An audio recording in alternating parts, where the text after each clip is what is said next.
the academy because having you as a coach.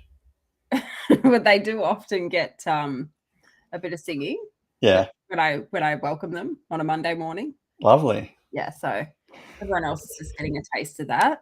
So for all you other people out there that are in the men's group, or you guys, you don't get to listen to Erin singing, What a which shame. is amazing. Sucks for them. Yeah, it doesn't really. If that was a taste of what you got, we're in a lot of trouble. Oh, it makes for a good laugh, though. It really does. Does it though, really? You can all make fun of me. I don't mind. Yeah, I, that's I awesome. can be the humour. I don't mind. What's that? I can be the humour. I don't mind. Yeah, sometimes someone's got to be the laughing stock, which is usually me, so I don't mind that at all. Good How morning, Erin. are you? Yeah, I'm awesome. I feel like I'm still half asleep. Just cancelled a run this morning because I was just needed the rest. So I'm listening to my body. I'm doing what I coach people to do, which is good. Yeah, I Yeah. might just go for a run sometime today. I've got plenty of time to do that. Oh, I'm going to I get a just need it. massage today. Yeah, that's going to be good, A mate. 75-minute massage. Oh, Yeah, cool. been forever That's since. going to be awesome. Um, yeah, I'm really, really excited for that. Really. Massages are great. Morning, guys. How are we? Hope Uh, everyone's it's good. obviously playing up because you guys are still showing up as Facebook users. So Yeah. If we just can, guys, hate to be a pain in the ass, but above my head, there's a blue link. If you're on Facebook, like, yeah, just try it anyway, see what happens. But I'm not. if you're I'm just going to say good morning. leave your name at the end of any important Yeah, questions or comments. if you can, that's a great idea. Yeah, yeah. Yeah. Caleb, how are you, legend? You could start with you, man. Can't wait to see you kick ass in the group. We might get off to a flyer with all these questions today and see what we can cover. But again, if you have any questions you want to ask us live, just hit them in the chat. You got TikTok, Insta, Facebook. Sorry, I got sleep in my eyes. Just hit us up. Any questions you got, we'll answer them straight away for you because that's the goal, to bring as much value as possible. Hey, Trace, good morning. How are you? Your name's working. That's weird. Yeah, so actually Restream isn't working within groups. It's working on personal pages and traces come in from Oh, my page. So look at Erin being Mrs. Technologically oh Advanced. my God, stop What the it. hell's going on there? It's usually me fixing your shit. So out of the growth here, okay? Yeah, that's it. No, actually I saw Sean put something up in the group about it last night. Well, so she's doing research. She sent a message to the support team. Oh, wow. Anyway, we'll just go with it. I know exactly what I'm talking about. Morning, Benny. How are you? Yeah, there you go. So that's on my profile. So I'm happy with that. All right, let's get off with question one. What is better for muscle development, dumbbells or cables? Both. Huh? Both. Yeah, good answer. There is nothing better for muscle development, dumbbells or cables. I think it comes down to um, range of motion, versatility. Um, Cables can define or target an area. Sometimes it's just because dumbbells is the only thing you've got and you don't have a cable machine set up at the gym or at home. Dumbbells can be better for balance and stabilization because you have to coordinate yourself a bit more, whereas cables will hold you in. Cables provide a better resistance on the way back because you kind of got like pressure on the way up and the way back. So there's no real what is better. It's just what's suited for your training style. Both of them can do progressive overload.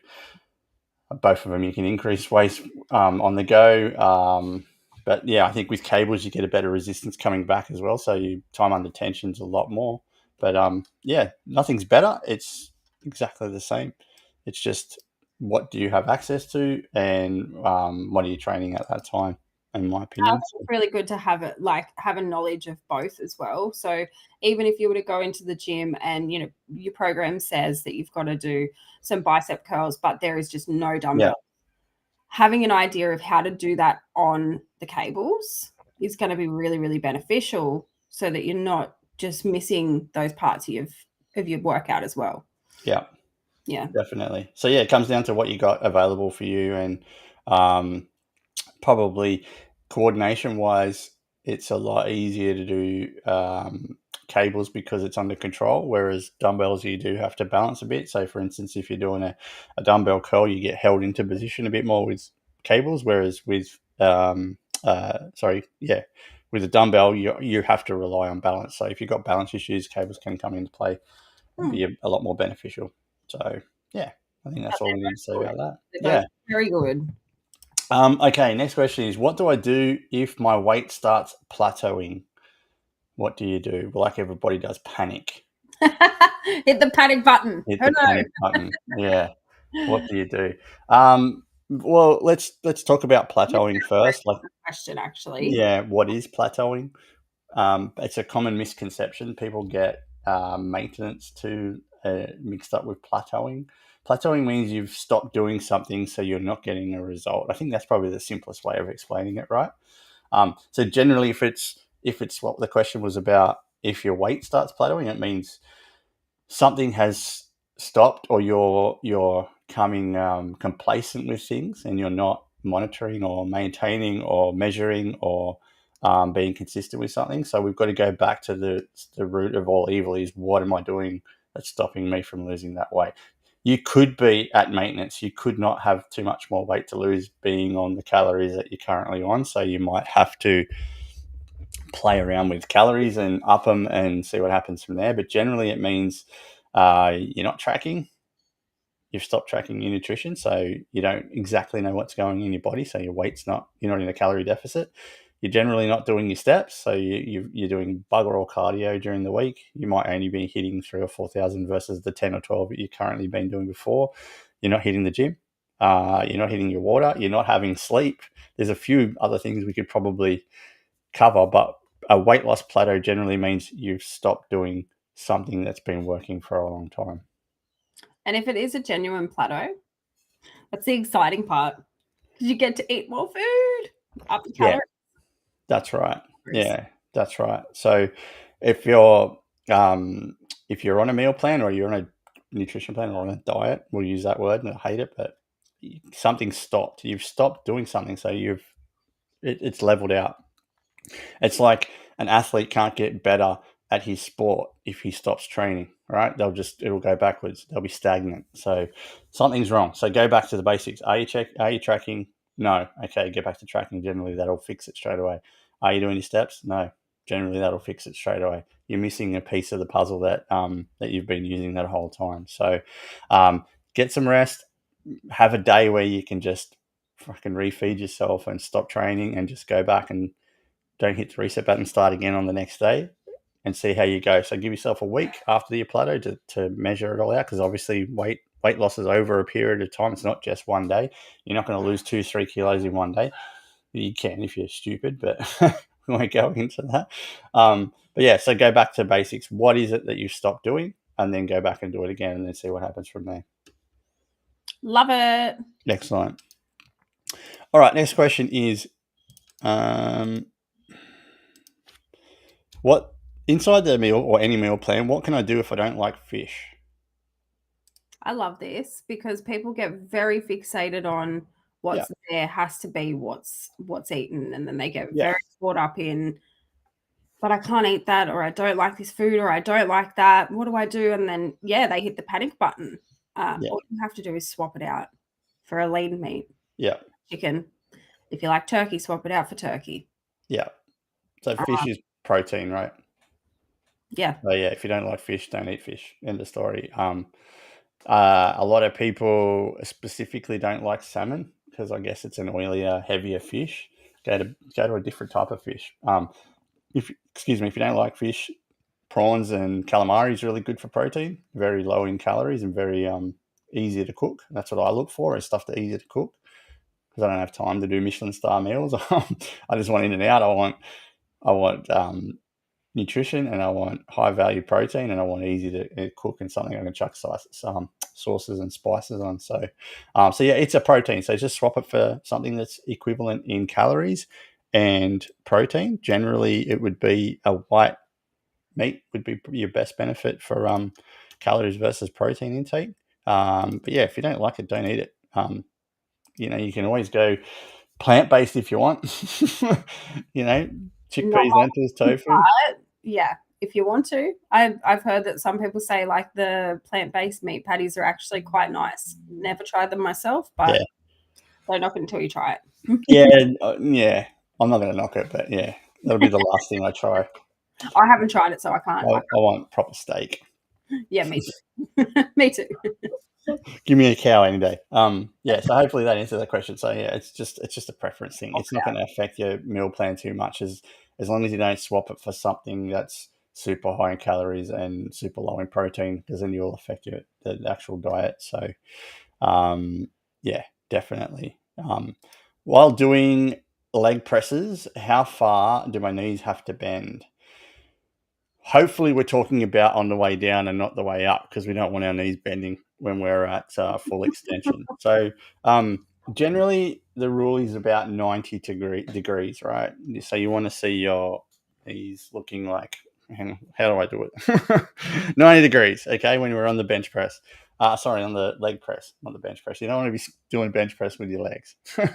No, we don't want to qualifying that. So what I've been told is to try and get your calves to touch your butt on the way down, and then when you go up, have your knees not fully extended, that they're just how do you say, slightly more backwards from being fully extended and straight. Because if you do ask like pressing a big amount of weight, which is what a lot of people do on a leg press, because it's an ego lift machine. That's what I call it, because people love to put 10 or 12 plates on and just do those shitty little reps. Have you seen them? Like the people that do leg press, I can do 400 kilos on the leg press, and they're just going like that. It's like, yeah, you just I think range of motion too, like being mindful of where you're at in your journey. If you are someone that is bigger, and this is something that I struggled with when I was bigger, and obviously I wasn't huge, but I was bigger, and going down, if I did come back too close to myself, like I was squashing my own stomach and it was hurting. So just backing off a little bit and getting to where I need to. Good morning, Mum. And man, you don't know. Good morning, Tracy. So being mindful of that too. And if it hurts, or if you're lifting your bum off the seat as you come down, you're probably coming down too far. Yeah. You want to be nice and like stuck in that seat. You don't want to be lifting or pushing back. Yeah. There's a reason why there's suicide handles on the side there. I call them suicide handles, is to pull yourself down so your ass doesn't lift off the seat. If it is lifting off the seat, you are either pushing too hard or you're not controlling the movement enough. Again, it's time under tension. It's also about knee placement feet placement on the actual thing, how far your range of motion is. I know when I go super high to do my hammies and stuff, I can't go as far back. I'm almost wearing my knees as earrings. So you got to be super careful of that. But generally, if you're doing a proper leg press, where most people have it around about bottom of the plate, it's usually just before your calves touch your ass cheeks is generally the best place to go, which is about 90 degrees of your legs. Yeah. Okay. Love it. Cool. Excellent. All right. I'm feeling a little flat. Do you have any suggestions on how to get remotivated? Throw the word motivated out the window. Yeah, you can't get remotivated. Look, I feel flat this morning. I'm not going to lie. I've started having a coffee, and it makes me feel a lot better. But it's only because of the sleep. But for me today, I've got goals set of things that I need to do, and that's make the discipline that gets me motivated for the day. So I would say to you, if you're feeling flat, it's because you haven't got something to aim for. Generally, it is a change of routine. It's something that's happened in your life that's making you feel flat. Maybe you missed a gym session. Maybe you didn't eat well in the last night. Maybe you're not losing the weight that you thought you would lose. There's a whole myriad of things that can come into play. So find the root cause of why you're feeling flat first. I know for me it was probably overtraining and not eating enough yesterday. I know I didn't eat enough yesterday. I looking at my meals I had yesterday, I was super stressed with a few things that I had on, and I just didn't get to eat properly. So I know I'm flat from that today, which I'll reverse that. So yeah, go back to your goal setting. What's your goals for the week, the month, the year? Do you have a sense of direction and purpose? That's the next thing, because that's what discipline is if we have those ducks in the line and we're ticking them off every day, we got this momentum building. And then when we got the momentum building, you've got that favorite word of ours, motivation, starting to appear. So it's not a lack of motivation, it's a lack of discipline, it's a lack of accountability, it's a lack of direction, it's a lack of goals. Getting up and doing the things that make you feel good afterwards. Like, I don't know anyone that says that they hate the feeling after they go to the gym, or they hate the feeling after they make themselves a really beautiful meal and feel really satisfied. Sometimes you've just got to go, you know what, this sucks. I'm feeling unmotivated, don't want to do it, but I'm going to do it anyway because I know it makes me feel good. It's doing the shit you don't like doing. But that's hard. Like, let's be real here. That's hard if you're not in a great mindset. That can be really hard to get to that point where you do just do the things that you don't really want to. Yeah. But it takes time, it takes practice. And I think just being kind to yourself in that time too. If you're not feeling motivated, go do something that's relaxing. Go do something that makes you feel good, that fills your cup up, that's going to help get that good feeling back. It's not motivation. You just start to feel a bit better in yourself, and then doing those unmotivating tasks don't feel as tough when you do fill your own cup up. Yeah, definitely. That's a good point. So yeah, take a break, reset, recalibrate, get some discipline back in, get your ducks in a line, get a tick and flick list if you need to get that discipline into play. It's not motivation, it's discipline. That's your biggest problem at the moment. So get back into shape, get back into the thing. It's very, very normal. We all feel it at some point. Yeah, definitely. This one sort of caught me left field. I didn't expect this to come, but how ready do I have to be mentally, physically, and emotionally to transform? I don't think you have to be ready. I think you have to want to do it. There's a big difference between being ready and wanting to do it. How ready do I have to be mentally, physically, and emotionally? This could be a bit of a conflicting question too, though, because to be ready to go all in on something, I guess there has to be some type of mental readiness. Otherwise, you're going to go into it, you're going to go half-assed, and then you're going to pull back like you do with everything else. That's a valid point. But I do think that we always sit around and go, no, I'll wait until I'm ready. But that time never actually comes. Sometimes you've just got to do it. Again, you've just got to do it before you're ready. So very conflicting. There's definitely two sides to this that I see. There's got to be some type of mental readiness, but don't talk crap to yourself and say, until I'm ready, wait till I'm ready, and then that ready time never comes. Definitely. I think the mental preparation needs to be focused around, do I have the commitment and discipline required to start and finish this journey, right? Do I have the mental preparation and the commitment and the discipline required to start and finish this transformation journey, right? So transformation is a whole, it's like an overhaul of your entire body inside and out. Physically, are you capable of undertaking the exercise and the diet and the nutrition plan? That's probably what I would look at. Emotionally, are you ready for the changes and the setbacks that are going to come their way? Are you able to handle the downtime? Are you able to handle the wins? Like, that's an emotional roller coaster. Having 1 week where you could lose 2 or 3 kilos, the next week you don't lose anything, or you put on a kilo because maybe you had heaps of salt and it's holding water. Are you ready for that? Are you ready for the highs and lows of it all? And contrary to that is, do you have a support system in place, whether it's friends, family, a coach, like someone to pick you up when you are down, or someone to pat you on the back when you do the right thing? Do you have that support system? That, to me, apart from a calorie deficit, is the most important thing in a weight loss journey. Is support paramount. And I'll be happy to argue with anybody out there. Calorie deficit will get you the weight loss, but support will continue the weight loss, in my opinion. So yeah, how ready do you have to be? Most people are in a transformation journey because something bad's happening to them, or something bad's happened to their family member or a friend, and they Yeah. fucking kickstart themselves into gear to say, "Hey, I'm 40 years of age. I could die at any moment because my friend's had a heart attack and he's overweight. I've got to do something." Like, that's a why straight away.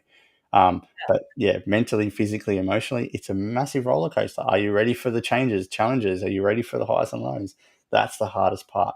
If you are, go for it. If you're not, go for it, because you're still going to get the same result at the end of the day. But you need support. Support is paramount. Absolutely paramount. Yeah, I was going to say, just coming back to that question of like, so do you have to be mentally ready? Well, I think partly yes. Physically, no. Mm. Because if you're coming in to transform, you're not going to be physically ready for anything. You're probably going to be a bit overweight or whatever the goal is for you. You're not going to be physically ready as such. And emotionally, actually, I think the people that have felt the most pain leverage that into Yeah. power.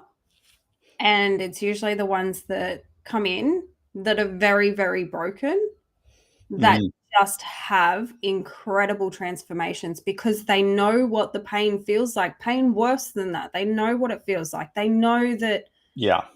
nothing can get worse than that. Nothing can get worse than that. So they just keep pushing. And Yep.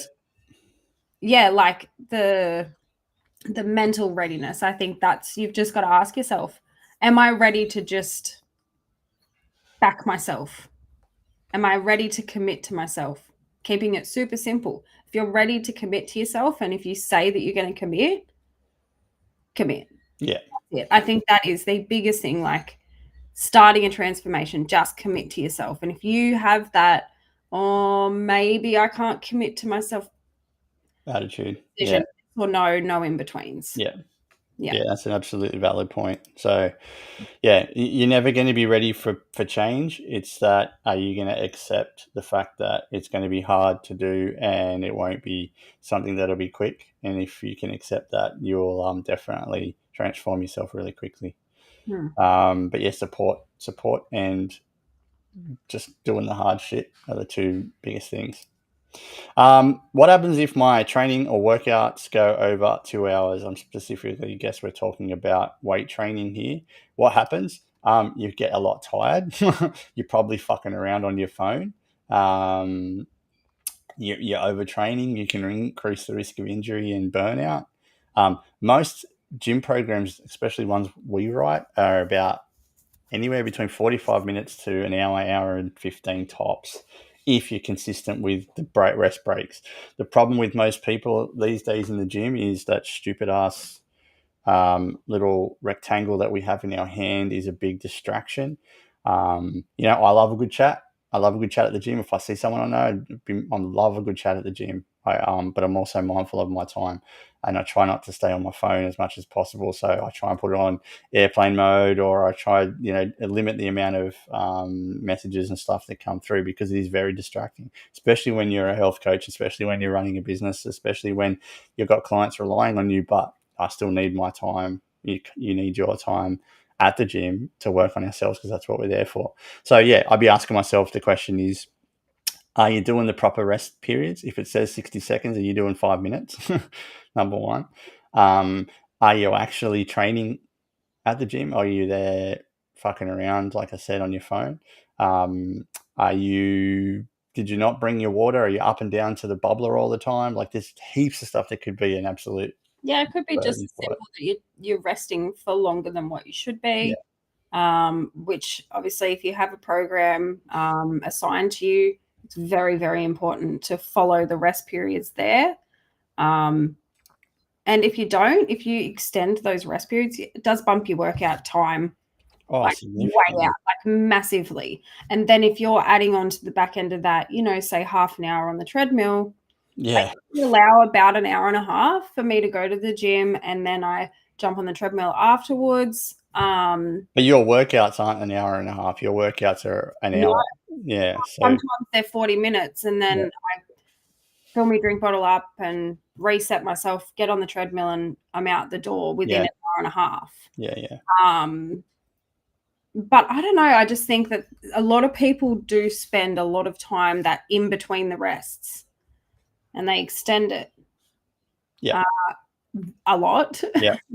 And if you think, like over a period of a 40-minute workout, like you're probably adding on, a good 20 minutes. Easy. If you've got 10 sets and you've got 2 minutes extra on in each set that you're resting for, there's 20 minutes straight away.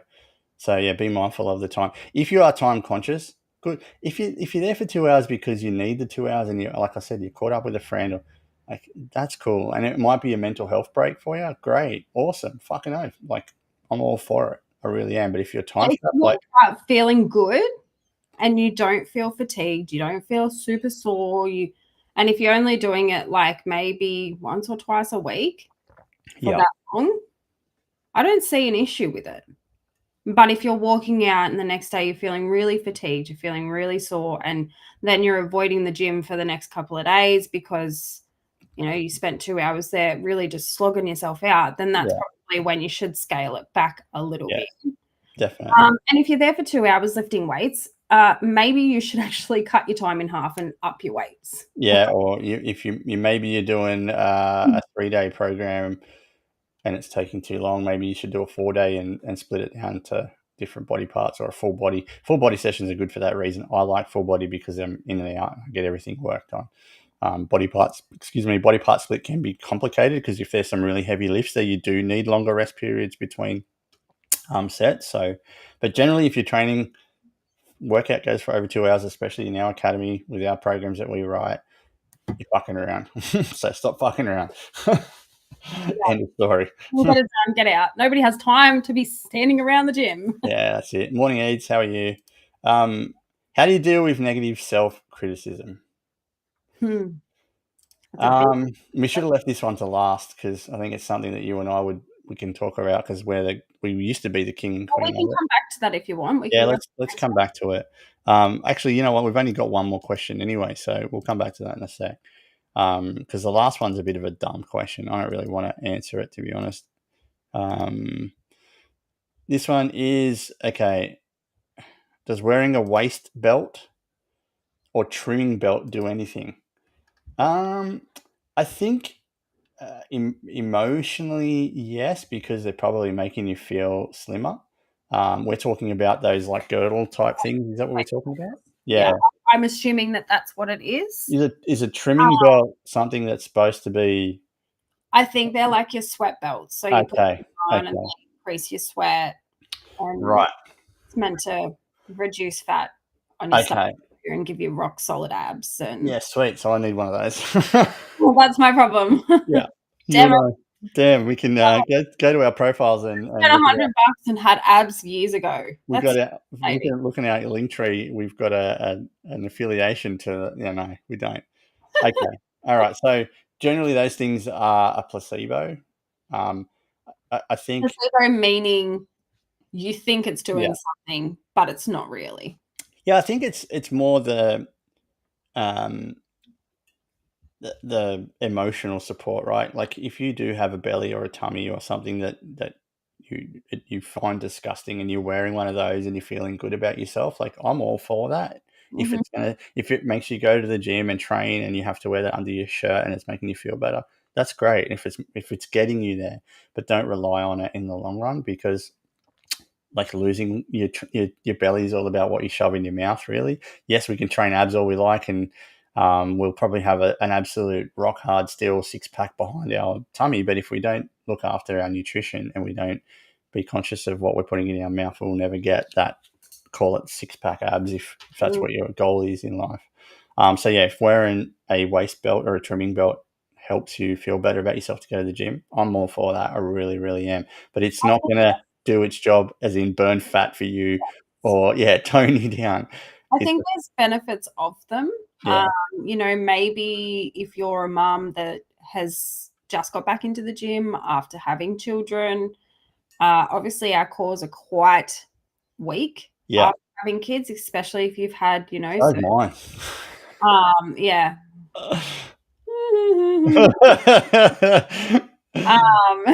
Righto. Yeah, and I think that there can be a benefit there of them, as in supportive benefit.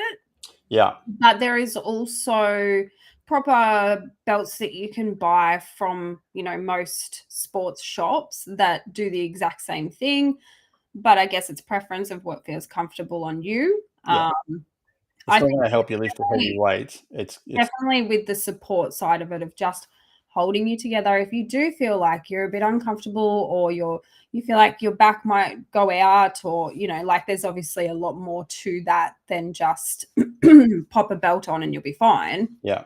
But I think there is benefit there in that sense. Yeah. When it comes to weight loss. Yeah, it's nothing. Trimming belts are a fad that made somebody millions of dollars. That had a model with a six-pack with sprayed water on to make it look like she's sweating more. It probably does make you sweat more, because we all know the more clothes you put on. Correct. That's a valid point. But just around the abs, like, you can't just sweat around the abs. It's the material that they use. That's what it is. It's the material that wool. Just wear a woolly jumper to the gym and you'll sweat. Oh, stop it. Wow. I mean, some people do that. Some people do. I see a guy at my gym, and look, no, like, making fun of him or anything, because whatever people want to do is whatever people want to do. But I just think so, like, how uncomfortable that would be. He goes in like fully tracksuit pants, full jumper and everything. And I just think that would be so uncomfortable. Definitely would be. The sweat that would be happening underneath there. Oh my goodness. I just couldn't. Yeah. Yeah, so ladies, if it's the waist belt makes you feel good and get to the gym and you're wearing it under your clothes, I'm all for it. Don't rely on it as something that's going to get you a six-pack at all. It's not going to happen. All right, let's go back to our last question that we're going to revisit is, how do you deal with negative self-criticism? So, I can't speak for Erin, but I know she was just like me in the fact that we hated who we were and criticized ourselves every single day. I know personally, I went through a really rough trot in my 30s where I absolutely was disgusted with the person that I was, and I did nothing about it. So I deserve to be in that position because I didn't take action. How do I deal with negative self-criticism on the daily? Because I still do criticize myself, not as harshly as I used to be. Maybe it's just because I'm driven by purpose and passion and goals now, and I have a North Star that I'm actually following. So the criticism is not as prevalent. But how do I deal with it? Is number one, self-love and some sort of positive affirmations to myself every day. I believe in who I am, and I respect what I do, and I know I'm a good human being, or I know I'm a great father and a great husband and a great coach. I know that. So I'm pretty quick to be able to put that fire out when it starts burning on the odd self-criticism. So it comes down to self-belief and self-love.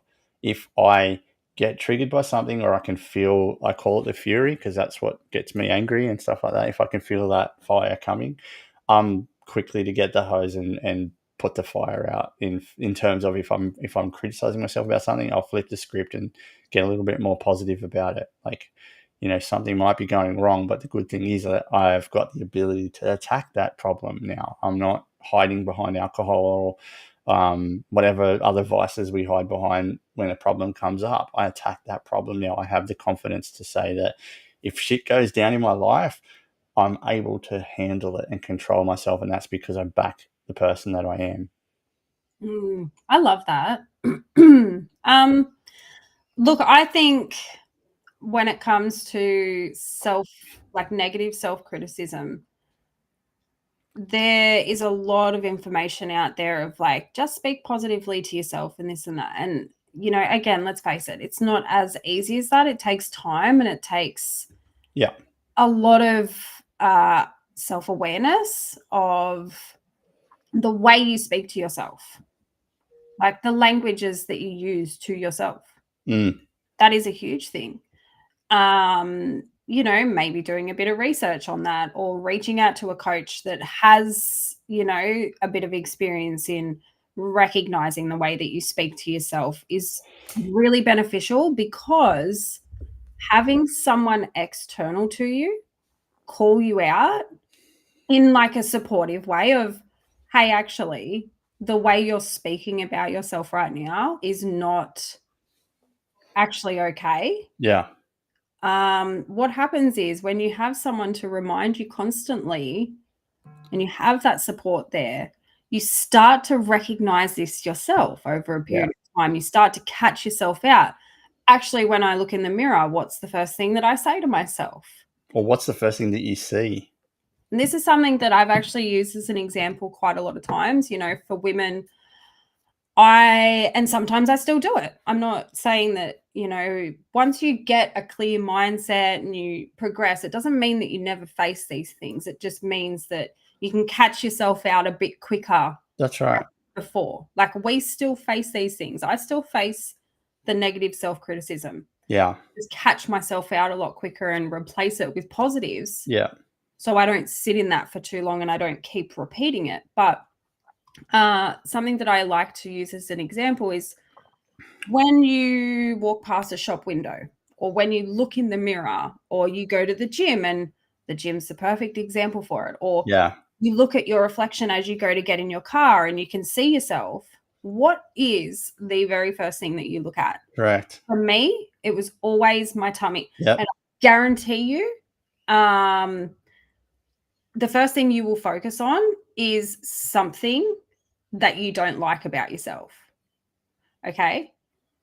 Start recognizing that. Yeah.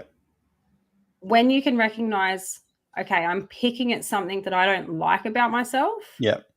Change it. Yep. Pick something that you do like about yourself. You made a reel about you doing the leg press the other day, and you had your legs out, and you wrote something about, I didn't want to post this because of the cellulite on your legs, right? And that triggered me, right, big time when I saw it, because I was actually looking at myself in the gym, because I've got a little bit wider hips than normal men, I guess. Like, I don't have what you call the V shape. I have a little wider hips. I've always had them, and I'm always self-conscious of them. And I was looking at a photo of myself. I was looking at some stuff that I've done, or sort of filmed myself, and I'm always filming from the waist up, and I'm cutting out my hips because I'm self-conscious of them. And it's not that I'm purposely doing it. It's just a habit now, because it's always in the back of my mind. We all have that. We all have insecurities of something. Correct. Yeah, I'm not perfect. Go away.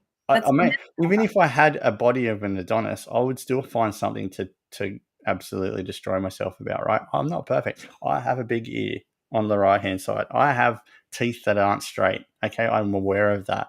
But I don't, and people don't know because I don't emphasize it. Like, if I didn't tell most people, you probably don't notice, but I always sit to the left, because I'm always like this. Even I've got my cameras for TikTok and Instagram on that side, not on that side, because I hate Isn't that so funny how we do? It's just autopilot for me, right? So yeah, I do have insecurities about myself. But when I looked at, we talked about this last night after the kickoff call, it's like I went back through my photos and I was like, what am I ashamed of?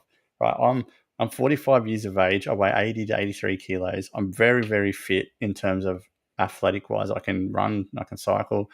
I'm 1% in most 45-year-old men. Most 45-year-old men, and this is not me being self-critical, are fucking overweight and don't move. And I am miles ahead of them. So what am I self-conscious about?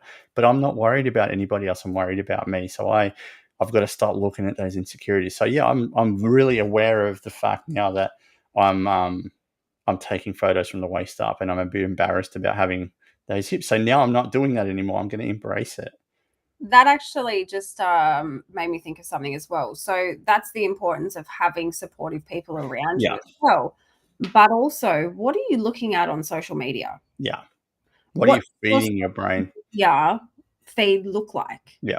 Because if you're someone that really struggles with your own personal image, and you're going through social media and you see a lot of perfection, it's probably time you go through and start cleaning that up. Being a bit more realistic. that is really hard when it's in your face and it's subconsciously there. You constantly see it. We spend so much time on our phones and on social media that, you know, that can really play into the negative self-criticism, because you see a photo of someone that's photoshopped. The first thing you don't think is, oh, that's photoshopped, or Yeah. oh, filter. The first thing that you think is, when you take a photo, Yeah. why don't I look like that? Yeah. Why, like, how do I look like that? And then you start editing photos, and then you start, you know, going, okay, well, I need to do this all the time, and then it becomes a bit of an obsession. And you know, that negative self-criticism is that you have to hide away. Yeah.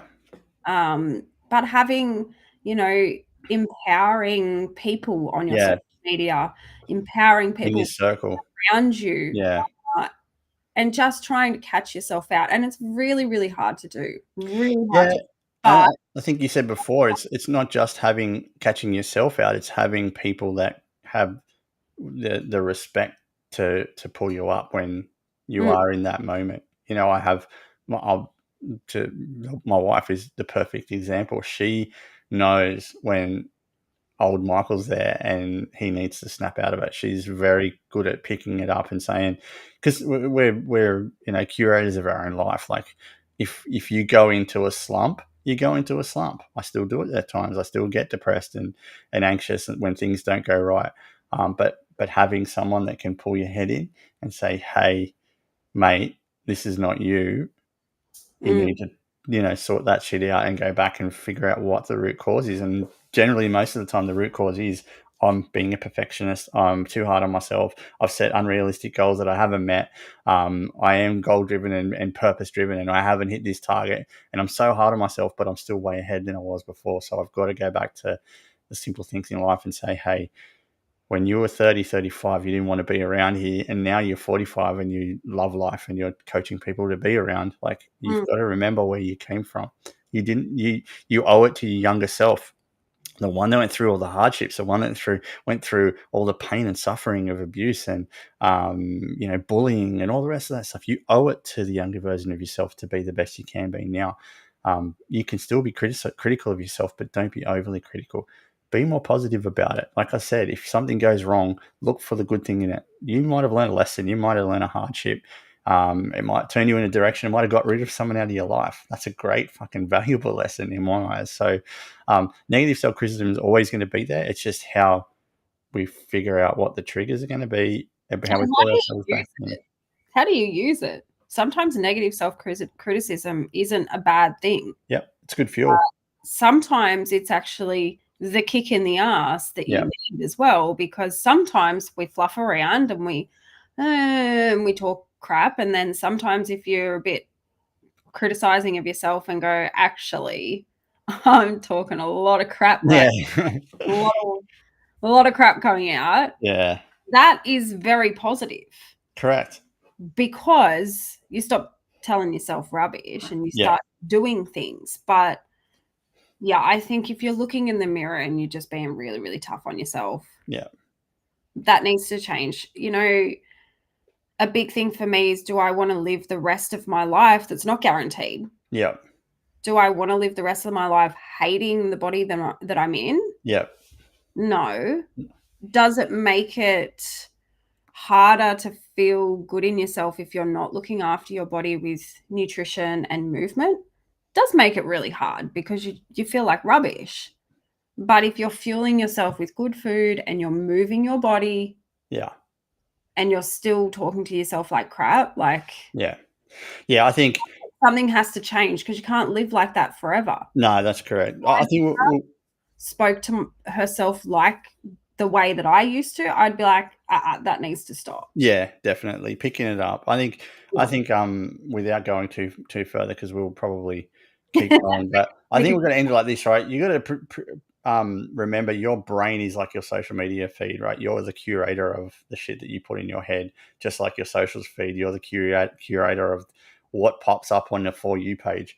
So if you start bringing in the stuff that you want to see in your life on your social media page, i.e., your brain, start speaking nicer about yourself, start doing things that make you happy, and actions in life and setting goals and achieving them, and being around good people, and just becoming a better version of yourself, your social media feed, your actual brain will be full of positivity, and that negative self-criticism will be less and less. And it'll never go, it'll be less and less. So be the curator of your own brain social media.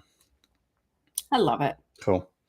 All right, guys, thanks for joining us today. I really appreciate it. Those that did put questions in, hopefully we answered them. Those that didn't, remember next time, please send through the questions. We love answering them. Have a great day, guys. Thanks for joining us. I appreciate it so much.